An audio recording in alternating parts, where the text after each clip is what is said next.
बिस्मिल्लाहिर्रहमानिर्रहीम। अस्सलाम वालेकुम नाज़रीन, आप यूट्यूब चैनल देख रहे हैं। मैं इमरान खान हूँ। इमरान खान साहब के लिए पूरी दुनिया में आवाज़ उठ रही है, बैनुल-अक़वामी सतह पे रोला पड़ गया है और मैं कुछ चीज़ें आपके सामने रखता हूँ अभी। नंबर एक तो ये है कि 40 से ज़ायद मुमताज़ आलमी माहिरीन तालीम जो हैं और उनके अलावा अवामी दानश्वरों ने और ह्यूमन राइट्स एक्टिविस्ट, इन्होंने अमेरिका, यूरोपीय यूनियन और दौलत मुश्तरका और OIC के नाम एक ख़त लिखा है। यानी ये दुनिया भर के अंदर ख़त लिखा जा रहा है। अमेरिका के नाम भी लिखा है, यूरोपीय यूनियन के नाम भी लिखा है, दौलत मुश्तरका के नाम भी लिखा है और OIC के नाम भी ये ख़त लिखा गया है। अक़वाम मुत्तहिदा को भी इसमें जो है वो मुखातिब किया गया है। इमरान खान को तिब्बी सहूलियात फ़राहम की जाए, इमरान खान साहब के ख़ानदान और डॉक्टर्स तक रसाई दी जाए और सियासी बुनियाद पर जो उनकी कैद है उससे उनको रिहाई दी जाए। अब ये आलमी सतह के बहुत सारे लोग हैं, 40 से ज़ायद लोग हैं और ये बड़े बाअसर लोग हैं दुनिया में। ह्यूमन राइट्स के हवाले से इनकी खिदमत है और इनकी खिदमत का एतराफ़ भी किया जाता है। तो ये एक डेवलपमेंट है। अब ज़्यादा डिटेल में मैं इसकी नहीं जाता, बस आप ये समझें कि दुनिया में बड़ी तेज़ी से इमरान खान के लिए आवाज़ उठना शुरू हो गई है और ये कामयाबी है इमरान खान साहब के बेटों की, उनकी बहनों की, क्योंकि वो कंटिन्यूसली एंगेजमेंट कर रहे हैं और ओवरसीज़ पाकिस्तानियों का भी इसमें एक हिस्सा है। देखिए, ये जो ओवरसीज़ पाकिस्तानियों से नफ़रत करते हैं ना सब लोग, ख़ास तौर पे पाकिस्तान की मिलिट्री एस्टेब्लिशमेंट और पाकिस्तान का जो मौजूदा रजीम है, ये नफ़रत इसीलिए करते हैं कि ओवरसीज़ पाकिस्तानी हर जगह पे इमरान खान साहब की बात करते हैं और हर जगह पे जुल्म और ज़्यादती के ख़िलाफ़ बात करते हैं। देखिए, अब ये एक मीटिंग हो रही थी और ये जिनेवा के अंदर समिट हो रहा है for human rights and democracy के ऊपर, इंसानी हकूक़ और जमहूरियत के लिए जिनेवा के अंदर एक समिट हो रहा था। उस समिट में एक पाकिस्तानी ने आवाज़ उठा दी बड़े ज़ोरदार तरीके से और जो ओवरसीज़ पाकिस्तानी है उसने आवाज़ उठाई और उसके बाद जो है वो वहाँ पे इमरान खान साहब का तस्करा किया गया। Political imprisonment of Imran Khan mentioned in Geneva after an overseas Pakistani shouted that don't forget about Imran Khan, कि आप इमरान खान को नहीं भूल सकते या इमरान खान को मत भूलिए या उनका नाम लेना मत भूलिए। He is a political prisoner and former prime minister of the 5th biggest nation in the world, कि वो दुनिया की 5वीं बड़ी कौम का एक लीडर है और सबका प्राइम मिनिस्टर है, आप उसे नहीं भूल सकते। और उसके बाद फिर इमरान खान साहब के लिए बाकायदा इस प्लेटफॉर्म के ऊपर आवाज़ उठाई गई और ये बताया गया कि रजीम कैसे इमरान खान साहब को दबा रहा है, रजीम कैसे पाकिस्तान के साथ जो है वो ज़्यादती कर रहा है। अब ये पाकिस्तानी डॉक्टर है सबरीना, जिन्होंने ये हाईलाइट किया मामला, इन्होंने आवाज़ उठाई। अब पाकिस्तान का रजीम इसीलिए, जो मौजूदा रजीम है आसिम मुनीर साहब ने बनाया हुआ है और अमेरिका की आशीर्वाद से बनाया हुआ है, जाली फार्म 47 के ऊपर बनाया हुआ है, सारे चोर डाकू इकट्ठे करके जिन्होंने मुल्क को लूटा कई दहाइयों तक, उन्हें इकट्ठा करके ला के इक़्तिदार में उठा दिया और इसका टके का फ़ायदा पाकिस्तान की फ़ौज को नहीं हुआ। ये बात मैं बार बार कहता हूँ कि ये पाकिस्तान की फ़ौज को इसका टके का फ़ायदा नहीं हुआ, बल्कि उल्टा उनका नुकसान हो गया और फ़ायदा चंद लोगों ने उठा लिया। ये माफिया सियासतदान और ये चंद जर्नैल, इन्होंने फ़ायदा उठा लिया और पाकिस्तान की फ़ौज वो पाकिस्तानी अवाम से दूर होती चली गई और ये सब जानते हैं, इसके अंदर अब ढकी छुपी बात कोई नहीं है। तो ये दो डेवलपमेंट हैं इमरान खान साहब के लिए, हर तरफ जो है वो आवाज़ उठ रही है। नाज़रीन, सियासतदानों में सबसे लंबी जेल जो है वो जावेद हाशमी साहब ने लगातार काटी है और मुश्किल तरीन जेल काटी है। जावेद हाशमी साहब का अगर आप चेहरा देखें या उनकी हालत देखें तो आपको अंदाज़ा हो जाता है कि जेल की सख्तियों ने उनके साथ क्या किया। ज़ईम हुसैन कादरी साहब, ये मरहूम इंतकाल फरमा गए हैं, मेरे बड़े अच्छे दोस्त थे, बड़े शानदार इंसान थे और बड़े बहादुर इंसान थे। ज़ईम कादरी ने बड़ी कुर्बानियाँ दी नवाज शरीफ के लिए, जमहूरियत के लिए, और मुश्किल वक्त में नवाज शरीफ के साथ खड़े हुए। नवाज शरीफ और शहबाज शरीफ जो है उनकी अहलिया को कहते थे कि ऐसे ही लोग वज़ीर आज़म बनते हैं, ऐसे ही लोग वज़ीर आला और गवर्नर बनते हैं, लेकिन जब उन्हें इक़्तिदार मिला तो उन्होंने ज़ईम कादरी को टके टोकरी कर दिया। फिर ज़ईम कादरी साहब उन्हें छोड़ गए, उनका इंतकाल हो गया, अल्लाह ताला उन्हें गरीक़ रहमत करे। बड़े शानदार इंसान थे। ज़ईम कादरी के वालिद की पीठ में भी छुरा घोंपा वो मुझे बताया करते थे और उनकी पीठ में भी छुरा घोंपा नवाज शरीफ साहब ने। तो ये जिन लोगों ने बहुत मार खाई उनमें ये भी थे। तो जावेद हाशमी साहब जिन्होंने बहुत तकलीफ़ बर्दाश्त की, इनके जिस्मों पर आज भी आमरीत के निशान है। तो जावेद हाशमी के बकौल 10 साल उन्होंने कहा मैंने जेल काटी है।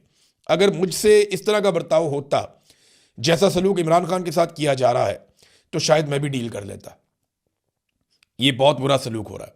जावेद हाशमी जैसा बंदा गवाही दे रहा है जिसने आसिफ अली जरदारी से कई 100 गुना मुश्किल जेल काटी है।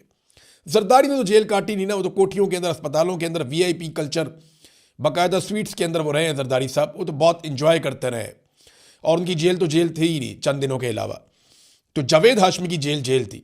अब जरदारी साहब को जेलसी हो रही है इमरान खान से कि यार ये इतना आगे निकल गया, इतना बहादुर हो गया और हम लोग बहुत पीछे रह गए, हम जेल नहीं काट सके, इमरान खान जेल काट गया। तो जरदारी साहब की वो जेलसी अब उनके चेहरे पे, उनके रवैये में, उनकी बातों में नजर आ रही है। लेकिन जावेद हाशमी जो रियल वर्कर है, जिसने जेन्युइनली मार खाई है, जिसकी सारा पाकिस्तान गवाही देता है, वो शख्स कहता है कि इमरान खान को मुझसे भी मुश्किल हालात में रखा गया। नाज़रीन, अली अमीन गंडापुर साहब जो हैं वो अब आहिस्ता आहिस्ता शेर अफजल मरवत बनते जा रहे हैं। एक के बाद एक स्टेटमेंट उनका आता है और उनका स्टेटमेंट ज़्यादातर इमरान खान साहब की फैमिली या पाकिस्तान तहरीक इंसाफ को नुकसान पहुंचाता है। यानी वो शेर अफजल मरवत ऐसे बन गए कि उन्होंने दावा कर दिया कि इमरान खान के बगैर इमरान खान से बड़े जलसे और मार्च किए हैं उन्होंने।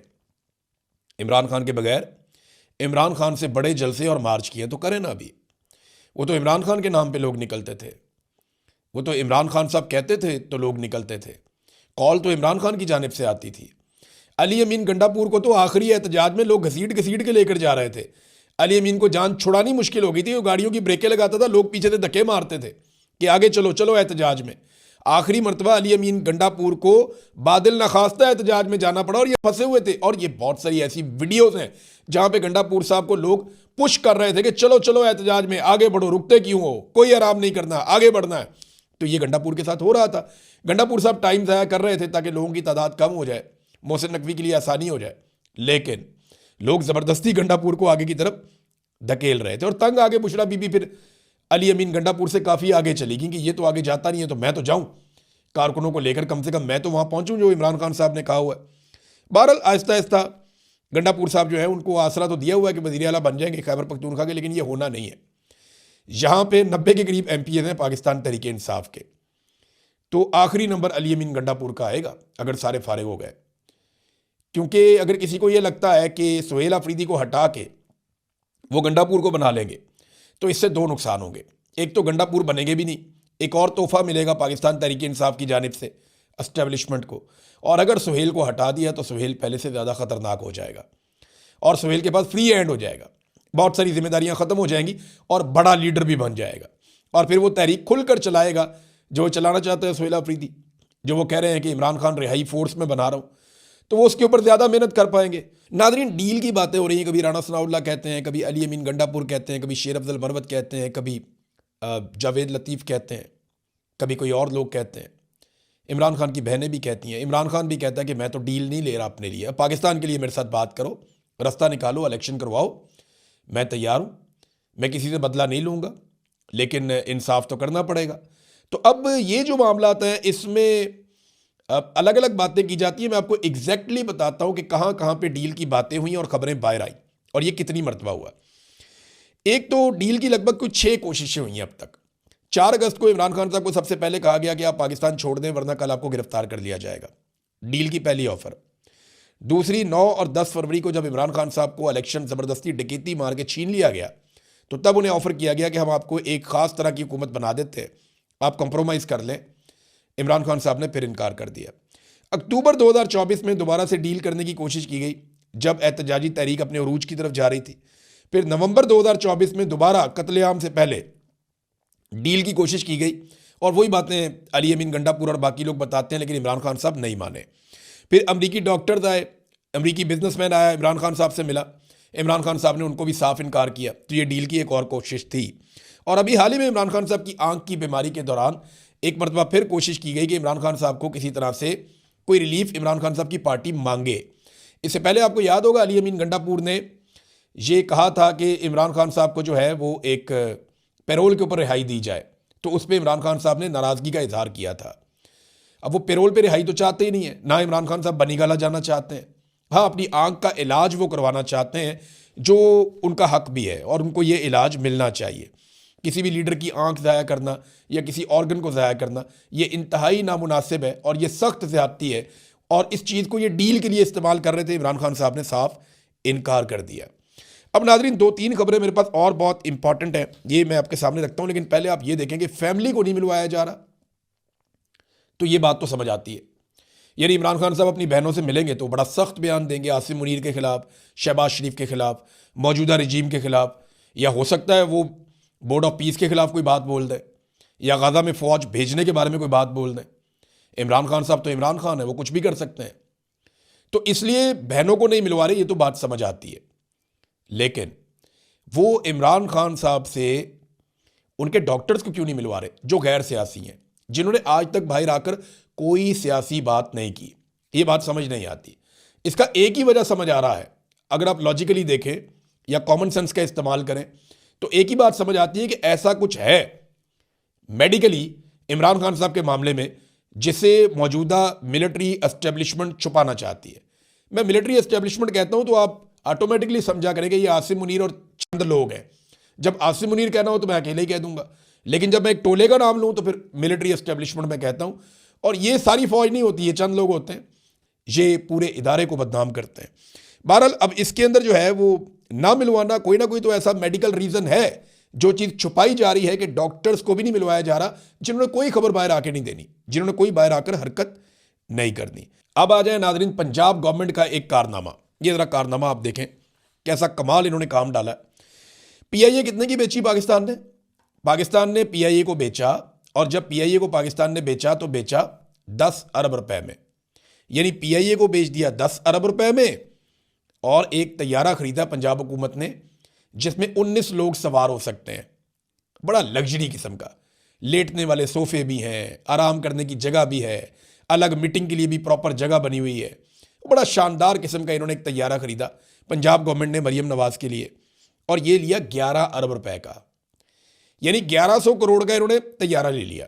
पीआईए कितने में बेची? उसमें दर्जनों तैयारे, उसके बेशुमार रूट्स, उसकी गुडविल, उसका इतना बड़ा नाम, उसकी जनाब जो उसके रूट्स हैं वही बहुत महंगे हैं, उसके साथ बहुत सारी प्रॉपर्टीज, असासे, वो सारा कुछ 10 अरब में बेच दिया, और एक 19 सीटों वाला तैयारा लिया 11 अरब रुपए में। ये है पाकिस्तान, और यह है पाकिस्तान को लूटने वाले हुक्मरान। अब इंफॉर्मेशन मिनिस्टर जो है पंजाब की, वो क्या कहती है?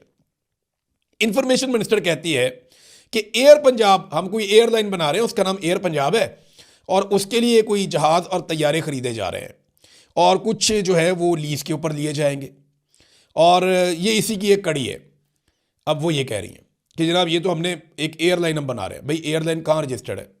उसका कोई सीईओ होगा, उसका कोई ऑफिसर होगा, उसका कोई हेड ऑफिस होगा, उसका कोई दफ्तर होगा, उसने कहीं बिड की होगी, कोई चीज़ तो नज़र आए ना। ग्राउंड पे कख नहीं है, सिर्फ मरियम नवाज को खुश करने के लिए एक तैयारा लिया। और ये लिया क्यों है, जो मुझे समझ आती है ना, ये दौड़ने की तैयारी है। यानी इस किस्म का एक तैयारा हो ना तो आप अपनी पूरी फैमिली को सवार करके एकदम निकल सकते हैं पाकिस्तान से। एयरफोर्स का तैयारा तो नहीं मिलेगा ना उस वक्त। यानी जब हसीना वाजिद वाला वक्त आएगा और ये मुश्किल में पड़ेंगे, और जब पाकिस्तान में इनकलाब आएगा, और वो इंशाल्लाह आएगा, जब पाकिस्तान में इनकलाब आएगा, ये मुश्किल में पड़ेंगे, तो उस वक्त इतना टाइम नहीं होगा कि एयरफोर्स इनको तैयारा दे या कोई और एयरलाइन कमर्शियल में ये बैठकर निकल जाए। इन्हें इसी किस्म का एक तैयारा चाहिए होगा जिसको कहीं से भी ये उड़ा के पाकिस्तान से फरार हो जाए। तो ये मुझे लगता है कि उस चक्कर में इन्होंने ये एक तैयारा ले लिया है जिसको ये अपने कंट्रोल में रखेंगे, और झूठ बोलते हुए इनको शर्म भी नहीं आती कि जनाब हमने तो एक एयरलाइन बना रहे हैं एयर पंजाब। किधर भी एयर पंजाब, उसका कोई डाटा लेकर आओ। इंफॉर्मेशन मिनिस्टर जो है ना पंजाब की, उसने झूठ बोल बोल के तबाही फेरी हुई है। हर चौथे दिन इनका कोई ना कोई झूठ पकड़ा जाता है, और ढिटाई के साथ एक नया झूठ बोल देते हैं। ये पिछले 8-9 महीनों के अंदर इन्होंने 900 बंदा मार दिया पंजाब के अंदर। सीसीडी ने भाई 900 बंदा मार दिया। अंदाजा करें आप, 2000 से ज्यादा, को 2500 के करीब बंदा इन्होंने टोटल मार दिया अब तक। जो कत्लेआम पंजाब के अंदर पुलिस ने ये किया ना सीसीडी ने, इसका इनके पास जवाब नहीं है। बेशुमार ऐसे लोग मार दिए जो बेगुनाह थे। यानी मावराए अदालत कत्ल करते चले जा रहे हैं, करते चलो। अदालतें बंद कर दो फिर। अगर तुमने ऐसे ही इंसानों का कत्लेआम करना है तो फिर अदालतें बंद कर दो। ये तो दुनिया में कहीं नहीं होता। दुनिया के अंदर वावेला पड़ गया। अल जजीरा ने रिपोर्ट कर दिया कि ये कर क्या रहे हैं, व्हाट्स गोइंग ऑन, ये तुम लोग क्या कर रहे हो पाकिस्तान में, अंधाधुन बंदे मार रहे हो। 900 बंदा अभी रिपोर्ट हुआ इन्होंने मारा गुज़िश्ता तकरीबन कोई 8-9 माह में। तो ये जब से मरियम नवाज की हुकूमत आई है 2 साल में, इन्होंने कुछ 2200-2300 बंदा मार दिया है। और जो बंदा इन्होंने मारा है वो उसमें सारे गुनाहगार तो नहीं हो सकते। इतना बंदा कैसे, इतने क्रिमिनल है पंजाब में, या इतनी बुरी सूरत हाल है, या वो सारे क्या इस काबिल थे कि उन्हें सजाए मौत दे दी जाती। यानी ये अजीबोगरीब किस्म के पुलिस मुकाबले हो रहे हैं और इसमें ये लोग फंसेंगे। पहले वाला आईजी भी फंसेगा, ये वाला भी फंसेगा, और ये सीसीडी वाले सारे फंसेंगे। जब भी पाकिस्तान के अंदर इनकलाब आएगा, हालात ठीक होंगे, ये सारे फंसेंगे और कोई मिलिट्री एस्टेब्लिशमेंट का बंदा इनका भार उस वक्त नहीं उठाएगा। ये बात याद रखिएगा। ये सारे मुद्दई यहीं पे मौजूद हैं, जिनके आपने बंदे मारे हैं ना, उनकी फैमिलियां यहीं पे हैं, और वो कल आपसे पूछेंगे कि आपने अदालत में पेश क्यों नहीं किया और मावराए अदालत क्यों कत्ल कर दिया। बोर्ड ऑफ पीस के मामले में नाज़रीन, आज का दिन जो है वो बहुत इंपॉर्टेंट है। आज जो है वो शहबाज शरीफ साहब 19 तारीख है, और अमेरिका में जब दिन शुरू होगा तो फिर आपको डेवलपमेंट पता चल जाएंगी। और आज का दिन इसलिए अहम है कि बड़े लंबे अरसे से ये अनाउंस किया गया है कि आज के दिन में बड़े अहम इसके फैसले होंगे। बोर्ड ऑफ पीस में डोनाल्ड ट्रंप के फैसलों की तौसीक की जाएगी, और ये बाकायदा इसहाक डार ने इसके ऊपर बयान जारी किया कि वज़ीर आज़म गज़ा अमन बोर्ड इजलास में शिरकत करके सदर ट्रंप के अमन मंसूबे की हमायत करेंगे। पहले से ही कह दिया कि हम हमायत करेंगे। अमन मंसूबा है क्या, ज़रा गौर कीजिएगा। नंबर 1, हमास का मुकम्मल खात्मा, उसको मुकम्मल तौर पे गैर मुसल्लह करना। नंबर 2, इसराइली सरहदों की हिफाजत, इसराइलियों को मुकम्मल तौर पे महफूज करना कि उनके ऊपर कोई अटैक ना हो। और इसमें एक बात आप और जहन में रख ले कि इस पूरे प्लान में कहीं पे भी फ़लस्तीनी रियासत का क़याम नहीं है, तो इसकी हमायत करने शहबाज शरीफ साहब जा रहे हैं। पाकिस्तानी गवर्नमेंट के ज़राए से रॉयटर्स ने जो खबर छापी है, वो खबर मैं आपके सामने रखता हूँ, ये बहुत इंपॉर्टेंट है। ये है जी खबर।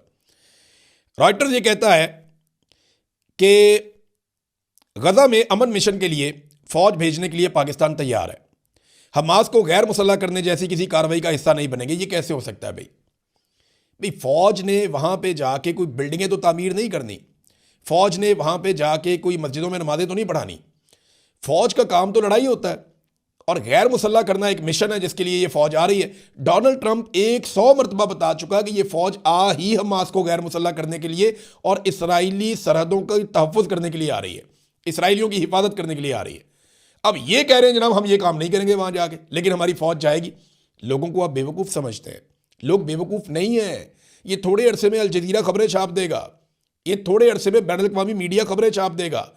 वो ममालिक जिन्होंने इनकार किया है, वो ममालिक सारी खबरें छाप देंगे।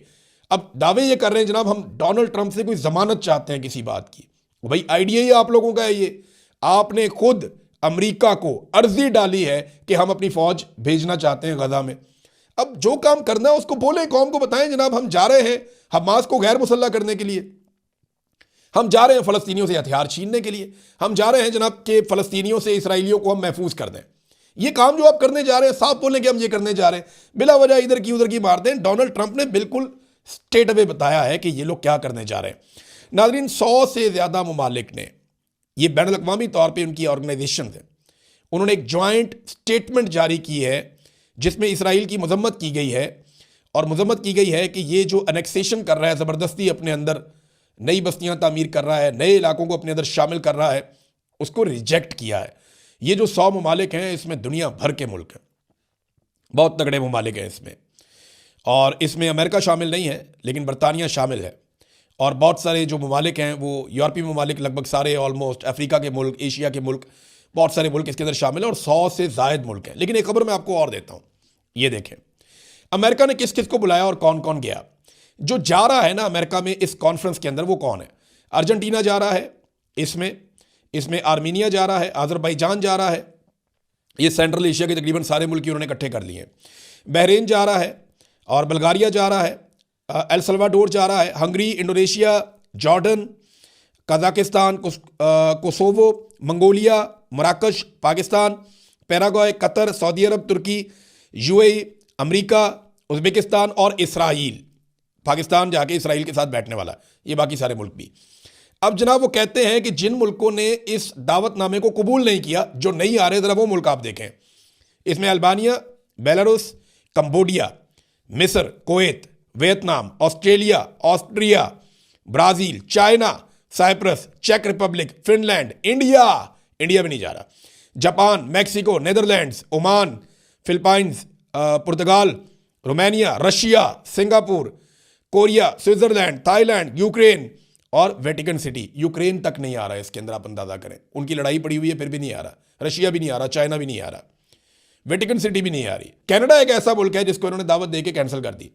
और जबकि कुछ ऐसे ममालिक हैं जिन्होंने डिक्लाइन ही कर दिया, जिन्होंने कहा ये आना ही नहीं है। ये तो वो है जिन्होंने एक्सेप्ट नहीं किया ना दावतनामा। दूसरे वो मुल्क हैं जिन्होंने कहा जी कि हमें भेजा भी तो हम भाई आ ही नहीं रहे। इन्होंने बिल्कुल इस पीस प्लान को ही मुस्तरद कर दिया। वो ममालिक कौन से हैं? Croatia, France, Germany, Greece, Ireland, Italy, New Zealand, Norway, Poland, Slovakia, Slovenia, Spain, Sweden, UK. एक भी मुसलमान मुल्क नहीं है इसमें। अंदाज़ा करें आप। हमें अपना एहतसाब खुद करना चाहिए। क्या मुसलमान अपने साथ खड़े हैं? चले अपने साथ नहीं तो इंसानियत के साथ खड़े हैं। ये ममालिक हैं जो इंसानियत के साथ खड़े हैं। अब तक के लिए इतने, अपना ख्याल रखिएगा, अपने इस चैनल का भी। अल्लाह हाफ़िज़।